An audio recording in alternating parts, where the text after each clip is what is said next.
হঠাৎ করে ইন্টারনেটে ঝড়।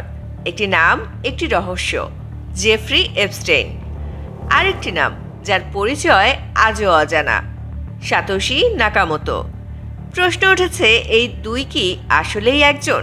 যুক্তরাষ্ট্রের বিচার বিভাগ থেকে প্রকাশিত লাখ লাখ নথি আর কিছু ভাইরাল ইমেইলের পর সামাজিক যোগাযোগ মাধ্যমে ছড়িয়ে পড়েছে বিস্ফোরক দাবি, বিটকয়েনের স্রষ্টা সাতোশি নাকামোতো নাকি কুখ্যাত অর্থলগ্নিকারী জেফ্রি এপস্টেইন।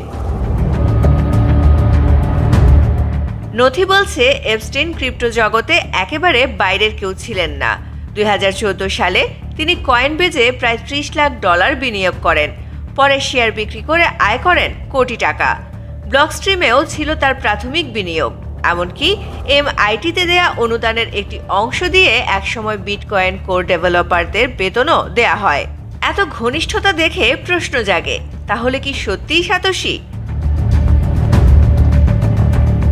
এই সন্দেহ আরও বাড়ায় তার একটি ব্যক্তিগত লগবুক, যেখানে একটি অনুষ্ঠানের অতিথি তালিকায় লেখা সাতোশি। কিন্তু এখানেই থামছে নাটক।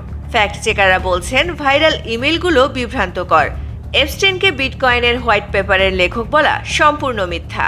সবচেয়ে বড় প্রমাণের জায়গায় ব্লকচেইনে এপস্টেইনের কোনো ওয়ালেট নেই প্রাথমিক লেনদেন বা সোর্স কোডে তার নাম।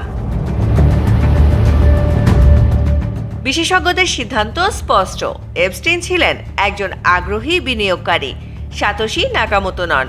অর্থাৎ চমক থাকলেও সত্য একটাই, এপস্টেইন সাতোশি গল্পটি গুজব, বাস্তব নয়। MCTV US।